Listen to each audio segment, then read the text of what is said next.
It's okay.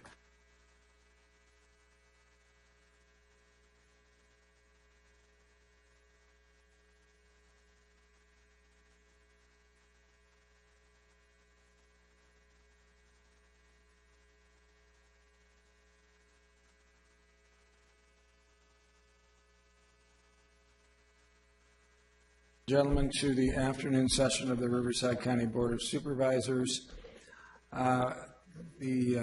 This is a continuing item from our last meeting, item Transportation Land Use and Land Management Agency General Plan Amendment number 1079 and change of zone 7799 and plot plan number 25337, parcel map number 36564, and environmental impact report number 534, along with fast track authorization 200824.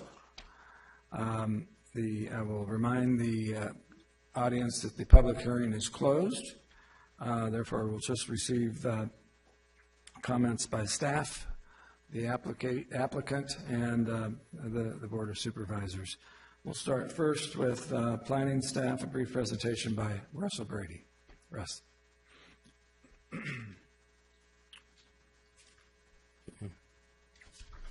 Thank you, Russell Brady, presenting for staff on agenda item 19.1. We won't go back through all of our presentation, but just kind of wanted to touch back on some of the key aspects of the project. Again, the project's location along Cherry Valley Boulevard. And also just to note the Sunny Cal Ranch project with the pending annexation to the south. Current general plan designations mix of very low density residential and rural mountainous, and the proposed general plan designations of light industrial, public facility, open space recreation, and rural mountainous. And the change of zone, proposing to change the zone consistent with the general plan changes with the industrial park land use zoning classification on the southern portion of the site.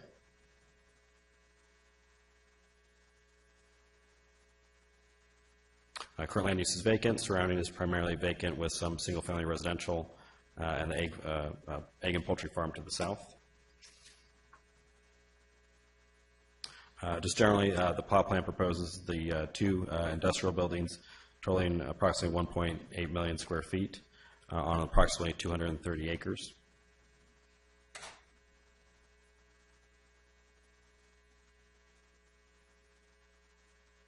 Here, just shown in these bullet points, just kind of the process the environmental impact review went through, and just to reiterate all the comments both on the original circulation of the EIR as well as the recirculated EIR were responded to in the final EIR. And also just to note there the significant impacts related to air quality on the regional emissions as well as for traffic related to non-county jurisdiction roads. Based on the comments from the last board meeting on October 3rd, staff did prepare updated conditions of approval, which are included in detail in the memo provided to the Board of Supervisors today. These cover the Cherry Valley I-10 interchange improvements, truck traffic along Cherry Valley Boulevard, visual impacts, access for residents to the north, and air quality. Transportation and planning staff is available if so desired by the Board of Supervisors to go into more detail on these. With that, staff recommends that the Board of Supervisors tentatively certify the EIR, tentatively approve the general plan amendment and change of zone, and approve the plot plan and tentative parcel map. This concludes staff's presentation at this time. Okay, thank you, Russell. All right, now I'm going to go to Supervisor Ashley for opening comments. Thank you, Mr. Chairman. Make sure my mic's working. As I have stated earlier, this is a very complex project. It is complex because it has a number of issues that require careful and thorough review and consideration. To that end, I'd like to thank everyone involved in this process. I mean everyone, community members, both for and against, and the applicant too, for your time, participation, and dedication. I want to give particular thanks and praise to our incredible planning and legal staff who do a fantastic job. After our last hearing, the board directed staff to go back and review all the issues and provide us with any further recommendations, which you will present shortly here today in the form of additional conditions. And thank you very much for that. You can say a lot of things about this proposal, indeed a lot of you have, but after more than 10 years, multiple technical reports, and even having the EIR document circulated twice, I'm confident that this proposal has been thoroughly vetted. And that is good because, as I made clear, I want to make sure every issue is covered and every question answered. My approach in reviewing this proposal and other ones like it is to weigh a project's impacts against a project's benefits in terms of achieving for the greater good. In other words, when all is said and done, after the smoke clears, are folks better off with the project or without it? That's not always an easy thing to do, but it requires us to make judgments and estimates, not just about what a community needs are today, but also years into the future. The growth of the county and the past area in particular over the past 2 decades proves this. I have consulted with the planning staff, and I've asked them to develop additional or modified conditions for approval to address the concerns. And let me ask the TLMA director and planning staff to present the additional conditions that they will be recommending right now. So I'd like to call on Juan Perez, please, to discuss that. Thank you. Good afternoon, Mr. Chairman, members of the board. Appreciate the work that's gone into getting us to this day and all the public testimony we've received. As Supervisor Ashley has mentioned, he has asked us to take a look at the project to consider all of the comments that we've received at the last hearing, orally and written as well, and to see what further steps we could take to, number one, address the comments, and number two, to strengthen the project and make some additional recommendations to this board to that effect.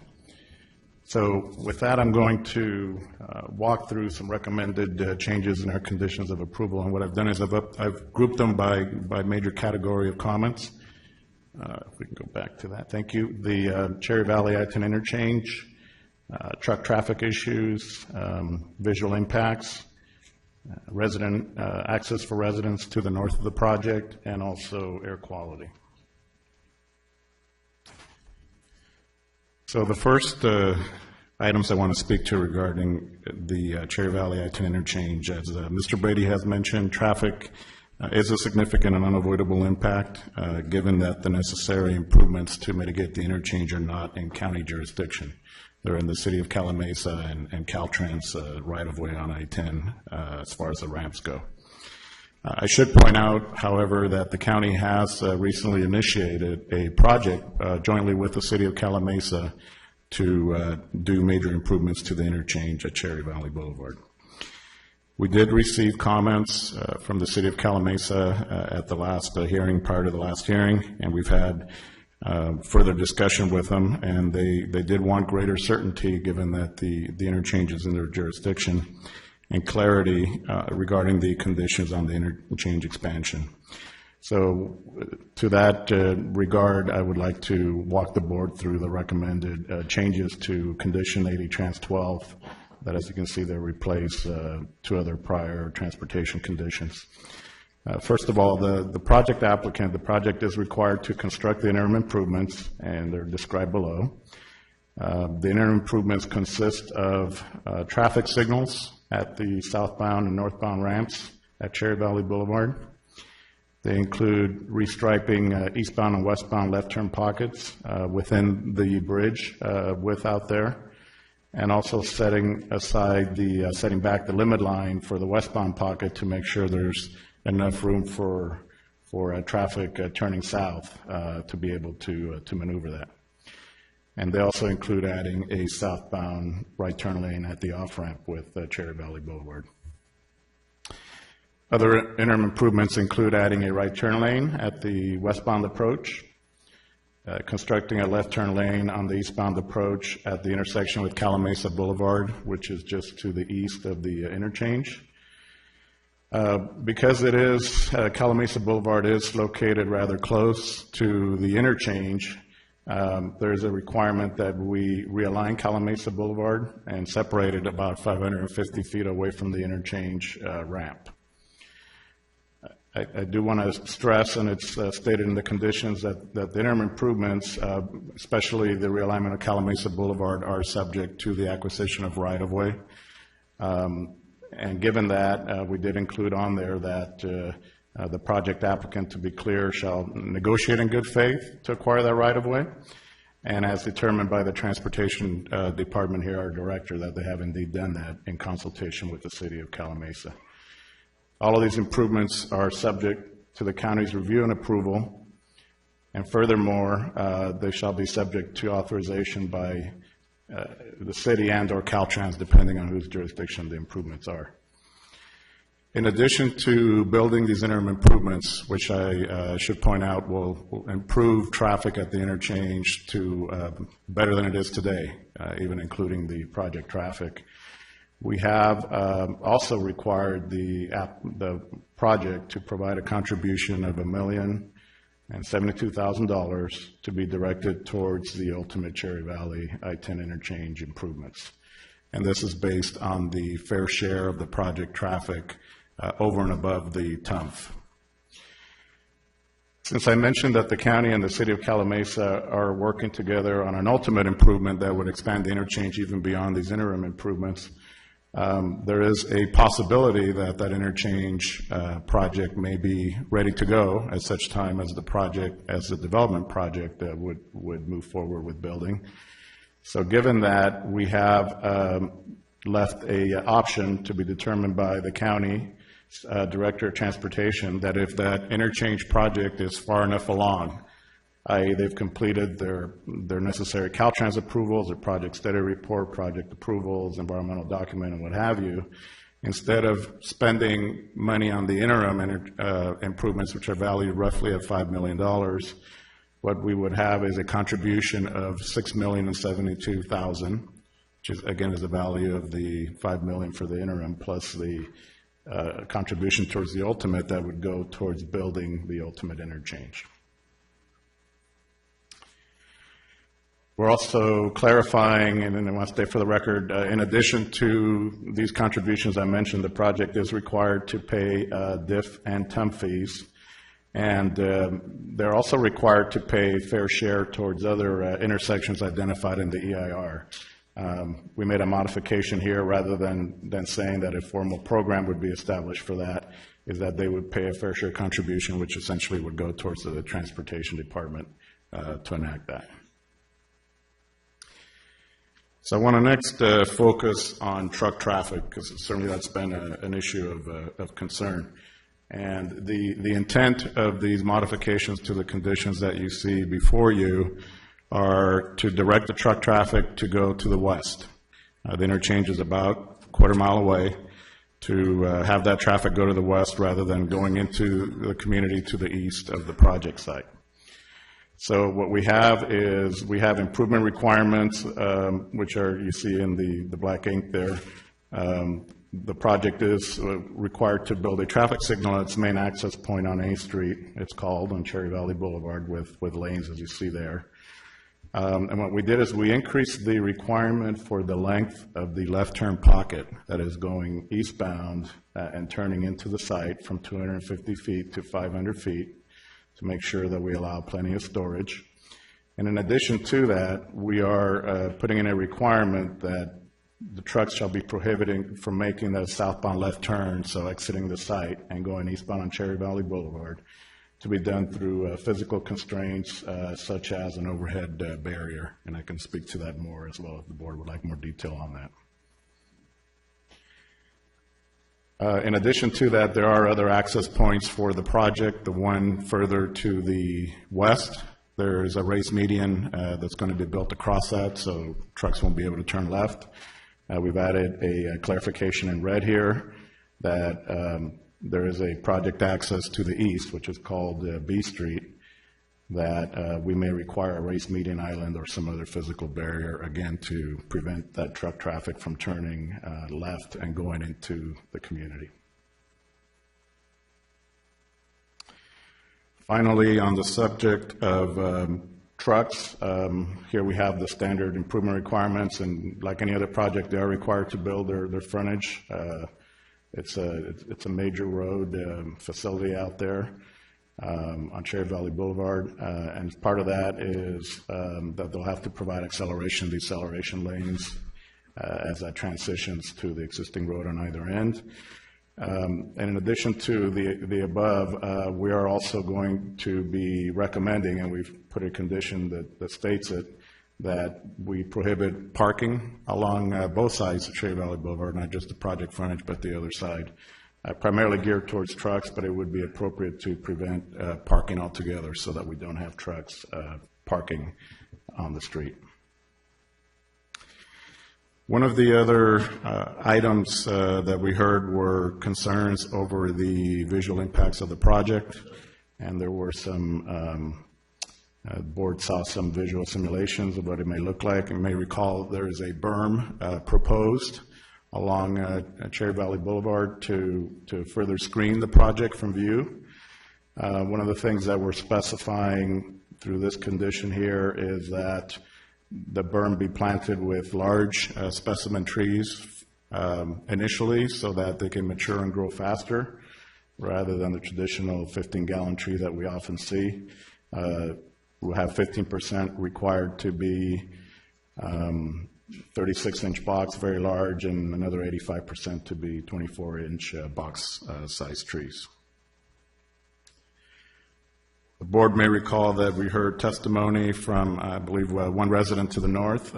There are, I believe, 3 residences that take access through the project site currently to the north of it. So we are recommending requirements that the applicant shall demonstrate that there is sufficient access maintained for those residents. A Street is the main road, which will be a public road that goes from Cherry Valley Boulevard, cul-de-sacs at the end of the project, and then at the end of the cul-de-sac, then that would go into providing access to the residents to the north. And in addition to that condition, we also have one on the map itself, the parcel map being processed, that access easements shall be provided to maintain appropriate access to those properties to the north.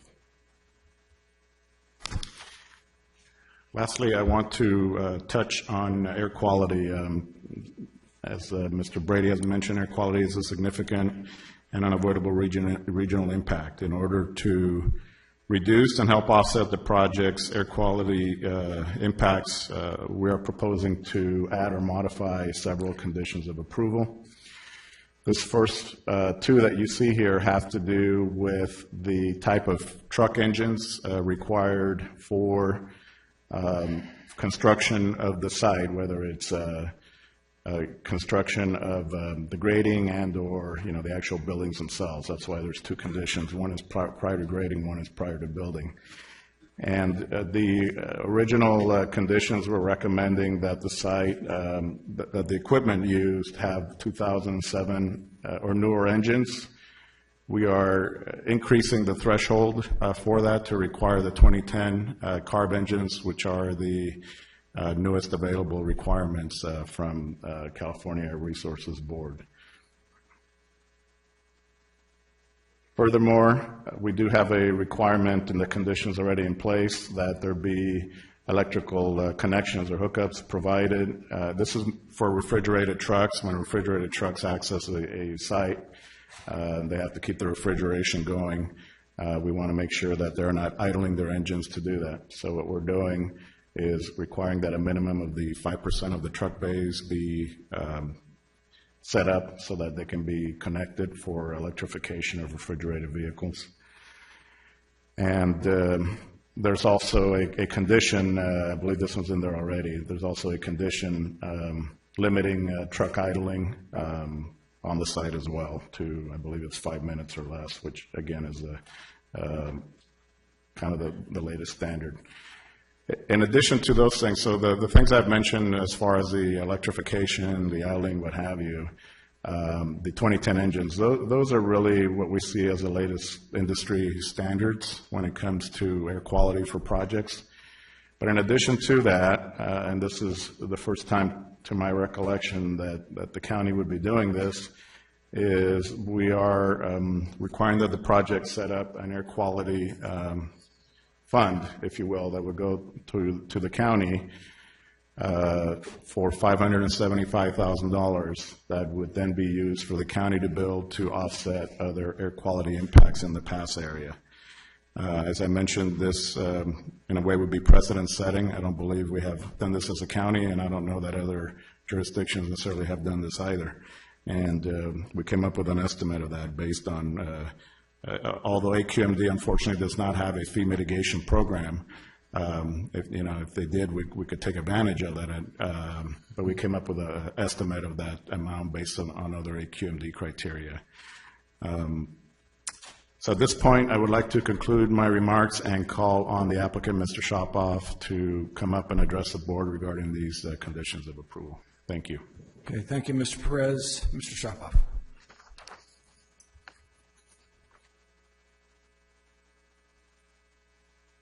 Thank you, Juan. Thank you, Russell, and the balance of the staff who I know have worked tirelessly on this project, and appreciate the opportunity to be before you again today.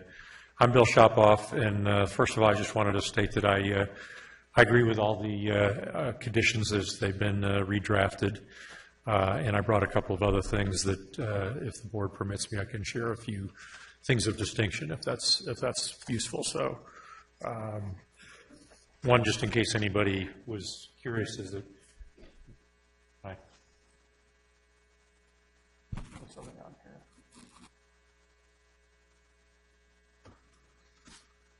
Yeah, we got it. This is just a depiction of the kind of overhead obstruction that would be done to prevent a left turn vehicles. So the trucks would all be guided out to the back to the I-10 interchange. There'd be this overhead restriction. So just in case you hadn't seen that before, and this is being done on another project here in Riverside County. And secondarily, I wanted to just address again the agreement to pave out to the two property owners to the north. There's easement rights, and we have the right to move that easement as required to develop our project. There's an existing dirt roadway, and we'll agree to do a 20 or 22-foot wide asphalt driveway to the property line as part of the kind of further mitigation measures to be good neighbors. And then lastly, I want to address one other thing.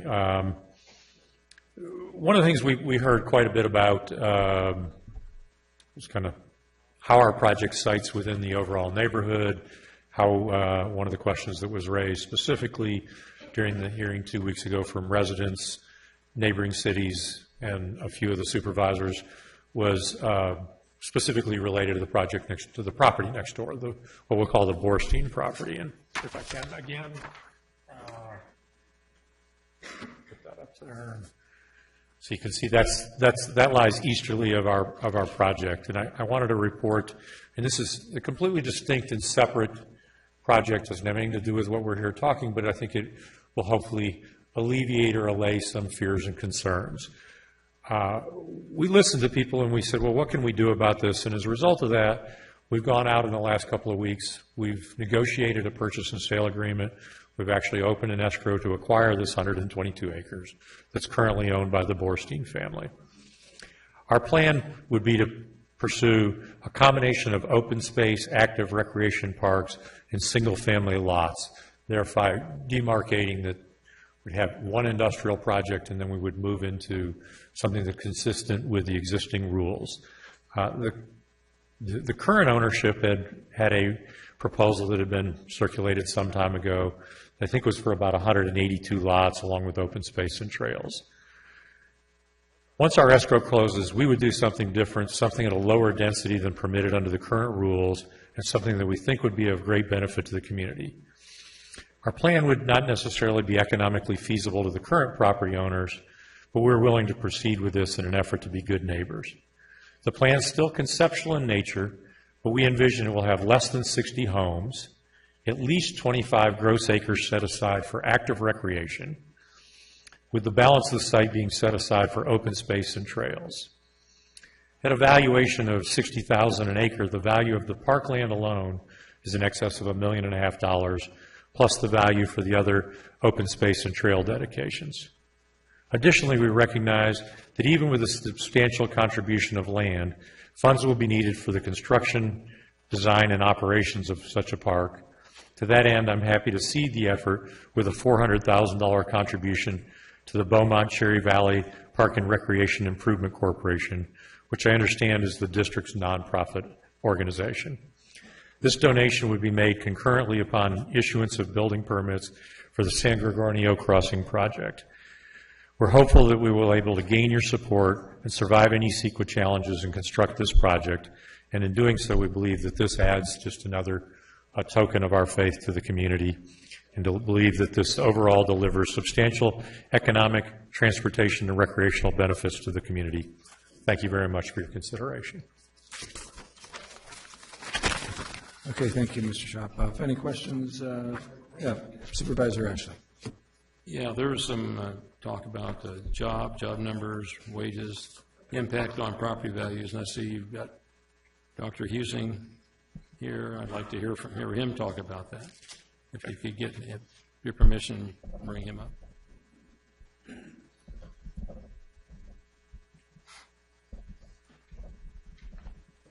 Sir. Good. Yeah. John Husing, Economics and Politics Incorporated. Good morning. Actually, good afternoon. Good morning. Just the question is, there was some talk about what the jobs that could be created by this project. Yeah. You could give us a range or some range of jobs, and then, the wages that the warehouse workers, truck drivers, et cetera, would earn, and then also there's a concern about the impact on property values, and we heard that, and I'd like Okay, let me, because you probably know more about logistics centers in our part of the world than any other economist, and I'd like to hear your opinion on that. anticipation of that last question, I took a look at the second quarter 2017 median price of existing homes in Mariloma, which of course is an area where there's a lot of distribution facilities. That figure was $466,000.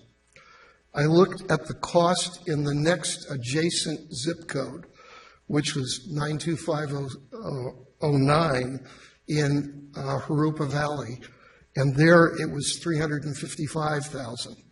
I looked at the zip code to the west, which is the city of, what's your newest city? Sorry, senior moment. Eastvale. Eastvale. It's 530. Now, you would anticipate that because those are all literally brand new homes. But the fact is that if you look at that, you do not see a negative impact of being in the middle of Mariloma with all of the controversy that's gone on with those facilities there for other reasons. And that, to me, sort of sums up. One time, a long time ago, this board, or a predecessor board, asked me to study the effect of expanding El Sobrante on the areas around it. And we found the same result when we looked at it, that even a landfill did not have that much of an impact on home values in and around it. So I would suggest that that is not an issue, according to what the data says. On the issue of job creation, let me explain what I did, how I did it, why I did it that way. Right now, the developer does not know exactly what will go in the facility. There are effectively three possibilities.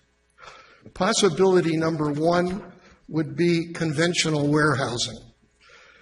Conventional warehousing, what I did was I went to the U.S. Energy Information Agency, which in December 2016 published their figures on how many square feet for a job in large facilities, and it was 1,851. And this is hard data that they go out and investigate as they set their standards for buildings They do it periodically. Fortunately, they just did it. It was released in December.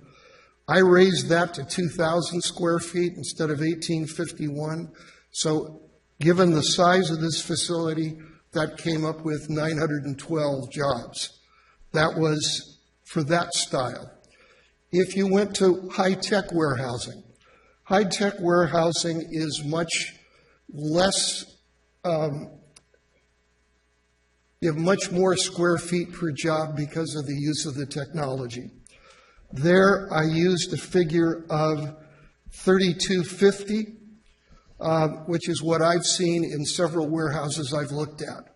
At 3,250, this size warehouse would create 507 direct jobs. On the pay for those jobs, however, because of the kinds of technology that would be used, it is higher than it would be for a conventional facility. The third was a fulfillment center. And what I did there was I looked at several fulfillment centers in the Inland Empire or around the country. Amazon's, their 7,500 square foot facility, 750 square feet for worker. Their Eastvale new project, 1 million square feet, 1,000 square feet per worker. Macy's has 1,300,000 square foot facility, 867 per worker. Another Macy's facility, 1,083. So using those, I basically averaged them, increased it. The average was 1,139. I increased it to 1,100. Using that, it would be 1,658 direct jobs. The experience we're getting with e-commerce facilities is they're much more labor intensive, so there are many more jobs associated with them. So that's how the range essentially, depending on what it is, if it's a high-tech facility, 507, 912 for conventional warehousing, and for a fulfillment center, 1,658. Okay, how about the wages? The median income, one of the problems we have with this sector is people going on to a website, looking up one job in a facility and saying, oh, that's what everybody in the facility does. The fact of the matter is there is a whole tier of jobs that go on inside of these facilities. You have people at the very bottom, and that would be your warehouse worker. Then they'll work in teams, so there's a team leader within that who makes more. And it goes all the way on up. If you look at the median price of the entire sector, these are data that are from 4 different sources. First of all, the Employment Development Department of the state of California. Second of all, from the Bureau of Labor Statistics, those two. Third, Beacon Economics, which is my competitor in this area. We never agree on anything, but on this we pretty much do. And then most recently, the group that's doing IE Go, Brookings. All 4 of them, when you look at it, you come up with a median. A median means half the people make more, half the people make less. So it's not pulled up by a few people making a lot of money. It's just the number in the middle. The number that EDD has right now is, round figures, 46,000. When you look at the share of workers in the various occupations, there's 155 of them in the sector. If you look at the various occupations in the sector and you ask what share of those workers requires high school or less to do the jobs, it's 83% of the workers. So you have the ability of 83% of the workers to get to the median income or above. Okay. So good. Okay, you got anything else to add? Nope, that's, Okay, unless there's another question. Anybody else have a question? I see no questions. Thanks. Okay, thank you very much.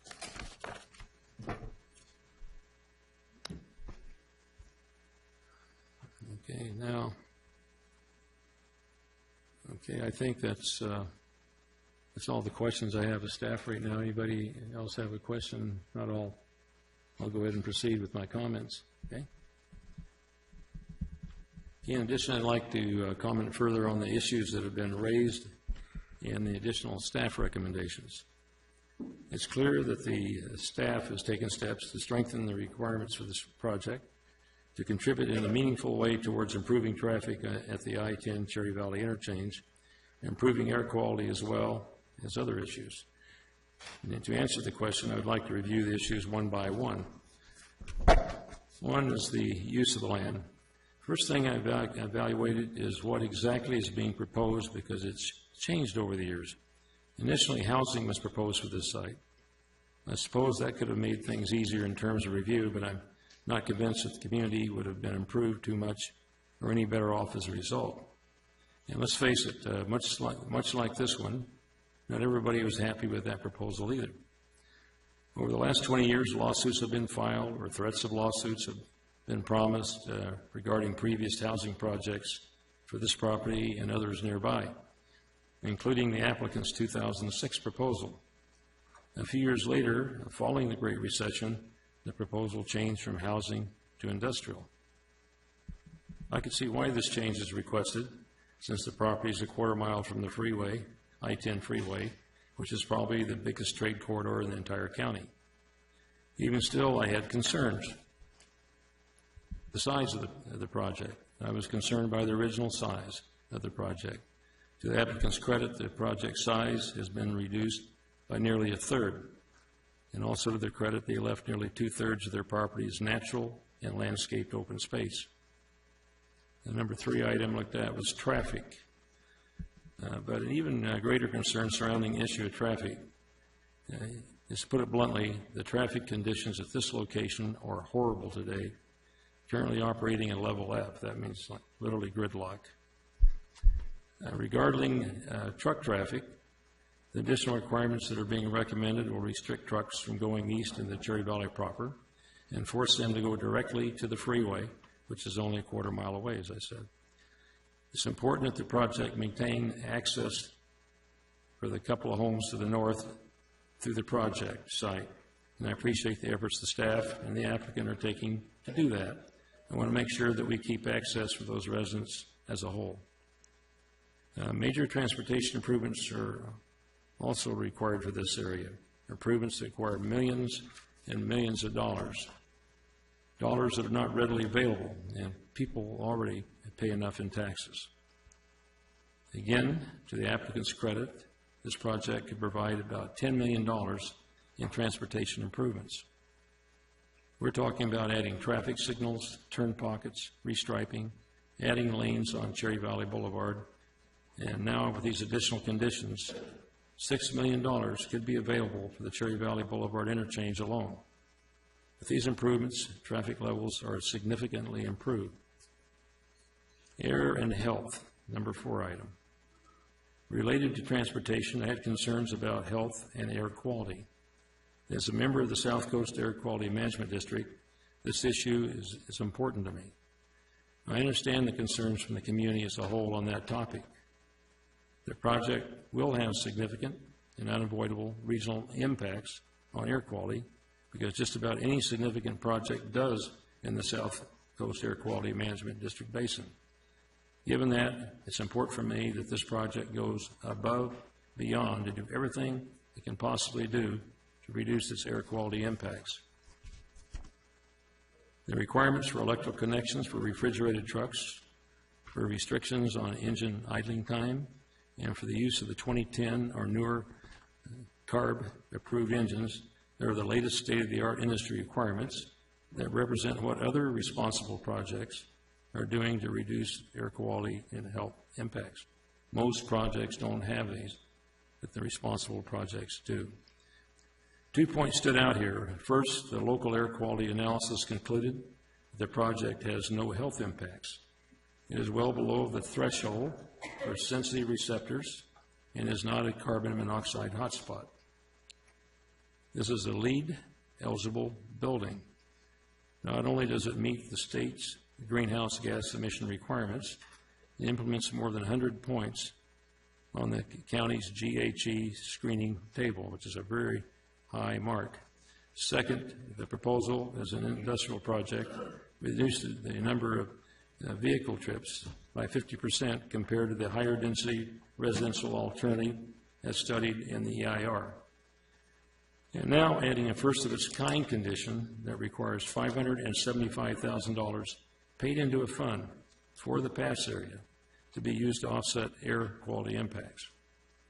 The conditions specify that it would be used right here in the pass area, and it could be used for things like solar conversion, paving dirt roads, or other measures that improve existing air quality.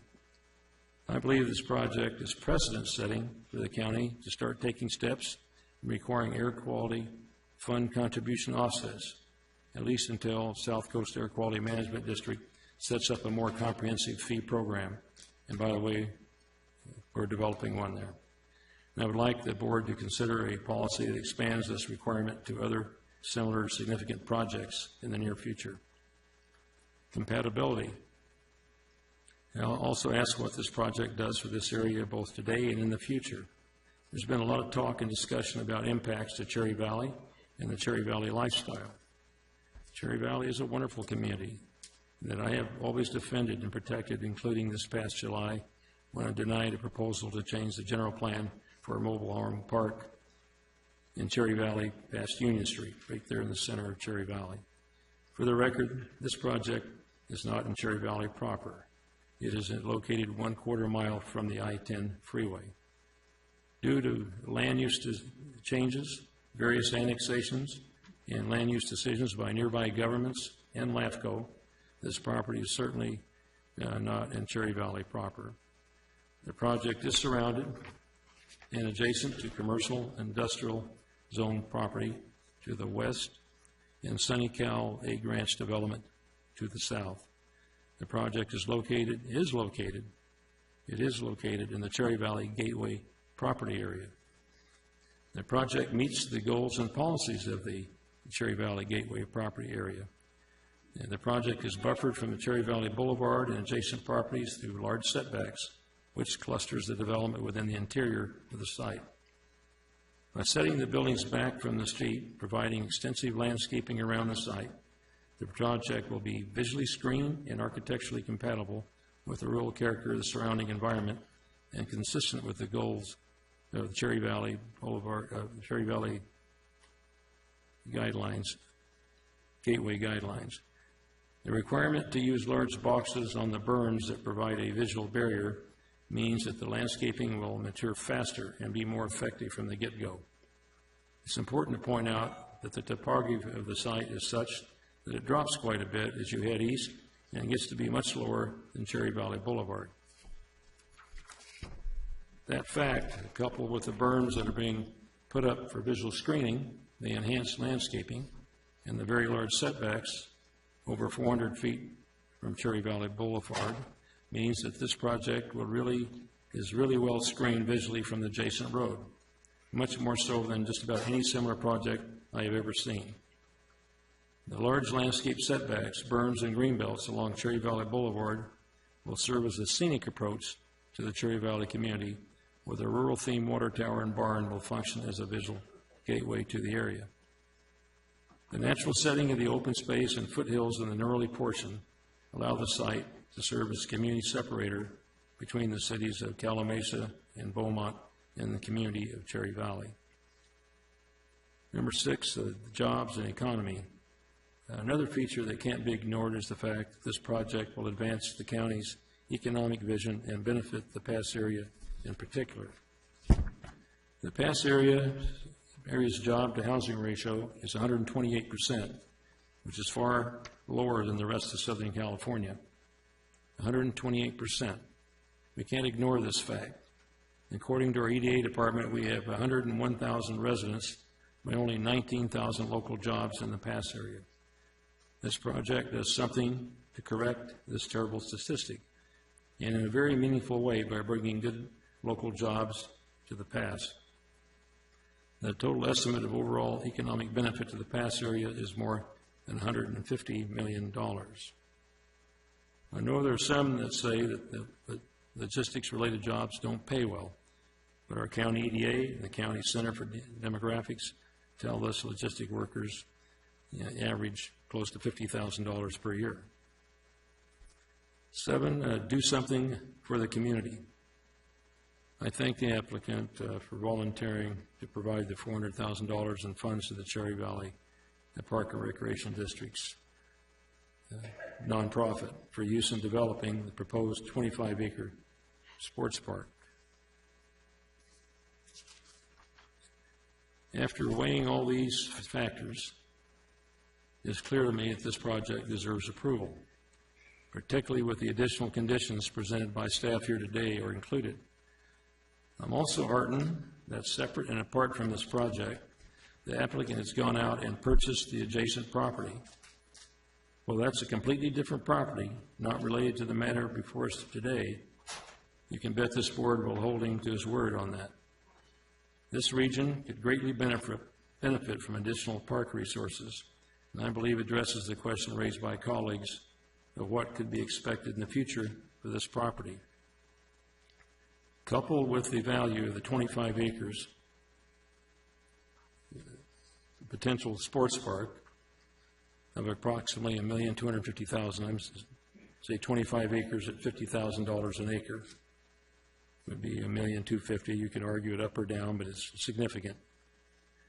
And the donation to the Beaumont Cherry Valley Park and Recreation District's nonprofit of $400,000, that would total about $1,650,000 to be provided by the project to the community. And I think that's important and significant. I want to say something about the property there. First off, it needs to be made clear what Shop-Off is proposing on the adjacent site is for a different day and a different application. Second, I've followed up with the adjacent owner. I heard about this proposed sale, and I wanted to talk to the owner of the property to make sure that this was going on. And if Mr. Shop-Off does not acquire the site for whatever reason, his proposal, wouldn't be required of the Boardsteins, because they've never made a deal. But however, I want to sort of talk about the Bornstein property, because this is indicated to me what their plans were. They were asked that question and didn't answer it last time. The Bornsteins have previously submitted a 211-unit project on the site, and after deciding to stay in the county, worked with my office to refine the plan down to 182 residential lots with trails and some open space and larger lots to the east, which I believe is a reasonable plan and has some merit. If Shop-Off does not complete the purchase of the Boardstein property, it's my understanding the Boardstein will want to pursue their original proposal, which, to be clear, would also create a transition from that area, the industrial project, to residential uses. With all that said, I would ask that my colleagues join me in supporting the projects, and therefore I'd like to move to tentatively certify the environmental impact number 534 and tentatively approve the general plan amendment number 1079, tentatively approve change of zone number 7799, approve plot plan number 25337, and approve parcel map number 36564 with all the conditions and findings of the staff included. That's my motion. Okay, I want to ask County Council, is that Thank you, Supervisor Ashley. We do have, she's satisfied with the form of that? I do have some comments to add to it, if I may. Okay. okay. Let's go ahead and take your comments first, Council, and then we do have Supervisor Jeffries followed. No, just Supervisor Jeffries. Thank you. Questions have been raised recently about this agenda item and whether EIR resolution has been presented or a zoning ordinance for the change of zone. So I'd like to address that today. As Supervisor Ashley just stated, there are 5 recommended motions before the board today. If the board moves forward with this project under the recommended motions, the board would tentatively certify the EIR tentatively approve the general plan amendment, tentatively approve the change of zone, and approve the plot plan and parcel map based on the findings and conclusions in the staff report and subject to the attached and modified conditions of approval that were presented today that the applicant said were satisfactory, and subject to the board's adoption of the resolution for the general plan number 1079 and adoption of a zoning ordinance for change of zone 7799. At that point, staff will prepare the necessary resolutions with the findings, a statement of overriding considerations, and the zoning ordinance consistent with the board's action. Those findings and the statement of overriding considerations, the resolution and zoning ordinance would all be brought back to the Board of Supervisors for consideration at a future, as a future item on the board's agenda. This tentative certification process, whereby the staff comes back with the resolution and zoning ordinances, has been upheld by the Court of Appeals in the Residents Against Specific Plan 380 versus County of Riverside matter. Additionally, on the recommended motions themselves, with regard to motions number 4 and 5, approval of the plot plan and the parcel map, I would like to clarify that those approvals are based on the findings and conclusions in the staff report, subject to the attached and modified conditions of approval, and subject to the board's adoption of the resolution for the general plan 1079 and adoption of the zoning ordinance for the change of zone 7799. Thank you. Thank you, Ms. North. Now Supervisor Jeffries. Thank you, Mr. Chair. This is a particularly difficult issue for me because, I mean, I don't know any other way to put this. I have such a case of the ass for warehouses that I just have difficulty approving this. It's the conditions that have been drafted and shared with us today are precedent setting, and I truly applaud Supervisor Ashley and Planning Department for adding those conditions.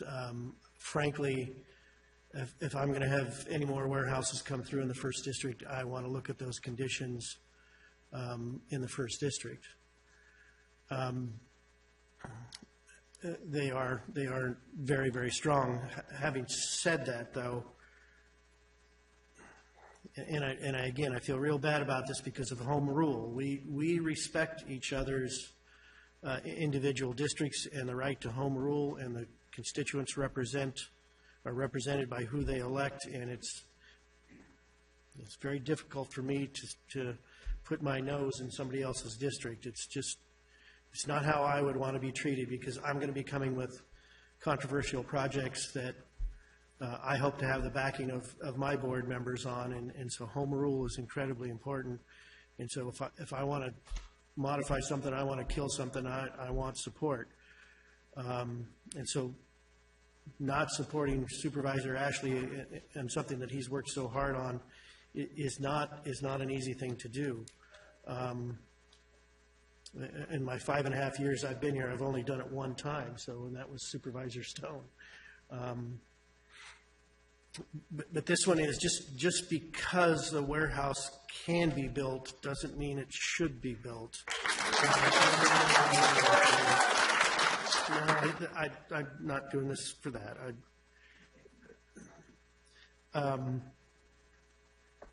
The impact that this warehouse will have on that particular valley, that community, that sub-region will never be recaptured when this project is developed. It is today a very beautiful looking area, and it will never be recovered after this. And so I'm not so sure, however, as you pointed out, that the 200 homes or whatever number it was would have been better. Actually, arguably, it may have been worse for traffic, but we're past that now. And so I just don't see how we can make this change going forward to this community or any other communities. Frankly, I've said it before and I'll say it again. I do not want Riverside County to become the warehouse capital of Southern California. It is not. No, please. All right, we'll have you removed if you keep up the claps. You only can put me wave in a your tougher hand, spot when but you no do clapping. that. It's not what we do here. In the warehouses, it's not about the warehouse. It's not necessarily about the warehouse. It's not about the pay, because if this was a Del Taco, nobody would be arguing that the pay is low. It's about the tractor-trailer rigs that are going to be introduced in the community. And until the South Coast Air Quality, till some Air Resources Board, till something happens in our technology, we are going to have the issues of what these tractor-trailer rigs cause to our air. We're going to have the issues of what's happening to our traffic. And this is the note I want to conclude on. We are grossly losing the battle in this county on traffic. We are approving more and more and more rooftops, warehouses, whatever it is, and we have reached the limit on what we can do for our traffic financially. And adding to it doesn't make it better. So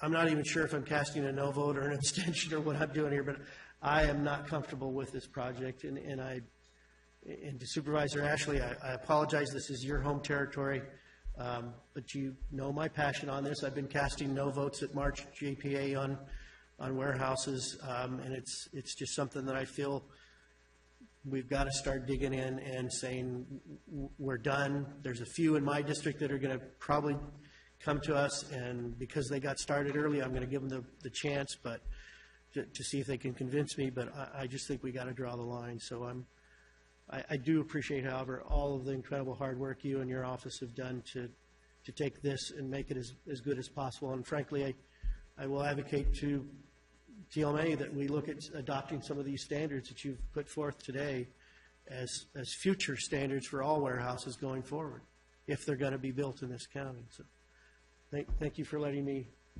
vent and share my thoughts. Okay, thank you, Supervisor Jeffries. And for those of you that may not have been here 2 weeks ago, we don't allow clapping. You can raise your hands to the moon if you'd like, if you have rubber arms that stretch that far, but no clapping, please. Supervisor Washington. I'm sorry, Mr. Chair. I tried to undo that request to speak. I'm sort of undecided right now, and I'm not sure exactly how I want to phrase my comments. I'm going to think on it just a little bit more. Yeah. Okay. Well, I'll say a few. These are always difficult. These projects are always very difficult. I went through them in Harupa Valley, Mariloma, and you know, I listened to the applicant 2 weeks ago, and I think what I heard was, and I may be wrong, but before Mr. Chopoff had this property, another applicant applied or put an application through same property for residential and was denied. And then, correct me if I'm wrong, but then Mr. Chopoff, under his ownership, put in 2 applications for residential. Am I correct in that?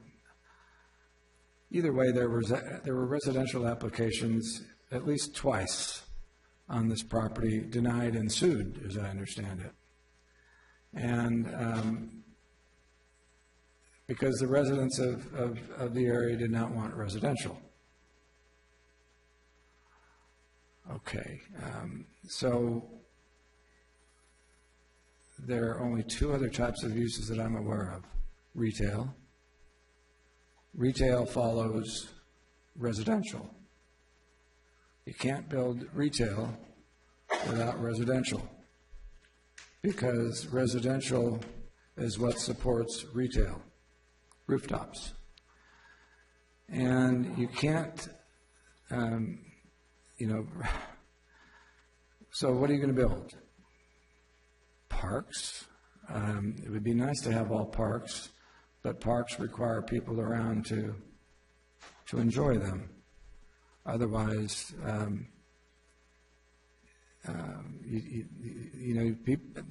landowners are just not going to have the funds and money to just build parks everywhere. I've got a site in Coronita surrounded by the city of Corona that is just all an abandoned golf course that is an eyesore. And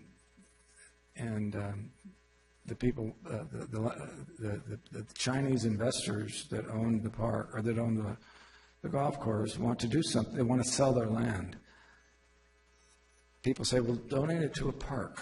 Who's going to buy it and donate it to a park? Not many people will do that, because someone needs to operate it and have the funds to do that.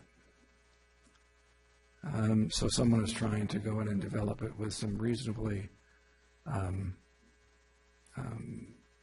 dense homes. That'll be for a new supervisor to deal with once I'm gone. But those are just some examples. So you got to allow the landowners to do something with their land. And on this site, residential was tried at least twice that I'm aware of, and they were sued. So now Mr. Shopop is coming along with a property that is for 2 large warehouses, yes, but a quarter of a mile off the freeway. Very little traffic, really. And when you see, from my experience, I will tell you firsthand, from my experience, yes, there are trucks. But when you see all those truck doors, believe me, there are not all those trucks that are used up by doors. Most of them are not used up. They're coming and going constantly, and they're not all those trucks that are occupying those doors. They come and go periodically. They don't stop there all the time. And so you got to give the man and a developer the opportunity.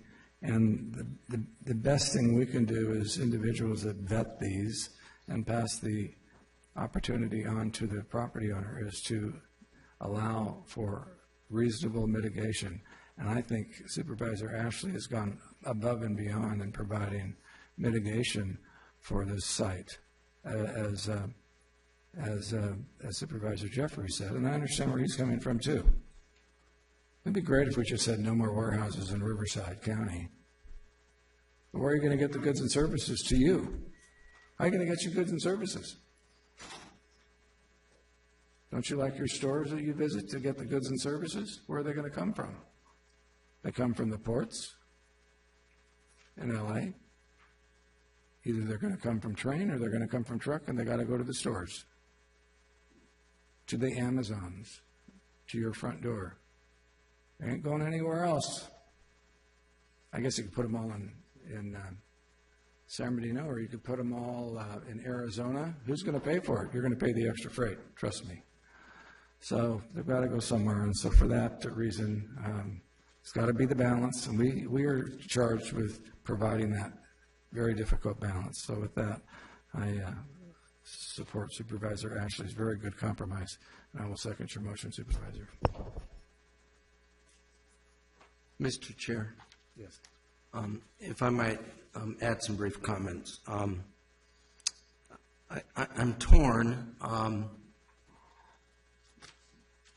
and in part I'm torn because it seems that not long ago, and I hate to bring it up because it was a very painful set of hearings before this board, before I got here, over a quarry in Temecula. And I know. And we didn't want the quarry, and we couldn't understand why everyone wasn't just listening to our supervisor, and instead they offered an argument that they thought that the greater good for the entire county was to be served by this quarry. And now here I am, sort of the shoes on the other foot. This project's not in my district. There is a difference between not wanting something in my district and everybody else wanting it versus the supervisor whose project it is wants it, and maybe some other of his colleagues don't want it. But I think Supervisor Jeffries raises at least a good question. And it's the same question that was raised about the quarry. Is what we're about to say yes or no on, is it something that's big enough that it impacts an area larger than just the district? Are we setting a precedence for the county? Maybe we are, I don't know. And in the 18 years that I've been an elected official, I found significantly more times, like 90% of the time, things turn out to be a lot better than what people thought they were going to be. I can look over across the dais there, and I'm looking at my chief of staff, who will recall a set of meetings we had about an affordable housing complex. And every meeting we had, the room was filled, and people complained that if we proved it, that drug addicts and ex-cons would live there. And today it's one of the most beautiful complexes in the city of Temecula. It's surrounded by shopping and professional offices on either side. And so it turned out to be exactly what we thought and hoped it would be. But the other side of that is, if you approve something and it doesn't turn out to be very good, you can't undo it. So you've got to have some faith. In this case, Supervisor Ashley has gone above and beyond to try to mitigate the impact. I'm willing to give him the benefit of the doubt. It's his district. I would hope that I can count on that kind of support going forward from my colleagues. That's all I have to say. Good comment, Supervisor. I know it's not easy. These are not easy decisions for either one of us, any of us. Supervisor Perez. Thank you, Mr. Chair, and colleagues. I'll be very brief. I also do believe that Supervisor Murray and Ashley really went out of his way and worked with staff to think through the different impacts that will exist now and into the future. And I appreciate the points that he made, especially when it came to air quality and the additional $575,000 that would go towards future projects. We had something similar back in my district when we put a Sentinel power plant in the area of Desert Hot Springs when I was in the State Assembly. And believe me, that was very controversial.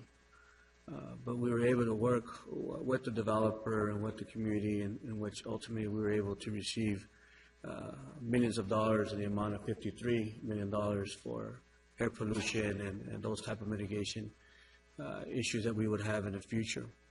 And as a result of that, we have many different projects that are continuous in the region, and people appreciate those projects. One, for example, is the CV Link. And whether one appreciates the CV Link or not, it is a project that's being coordinated now, and I think one that people, for the most part, appreciate in the district. These are tough decisions to make, but I also echo the sentiment of my colleague, Mr. Washington.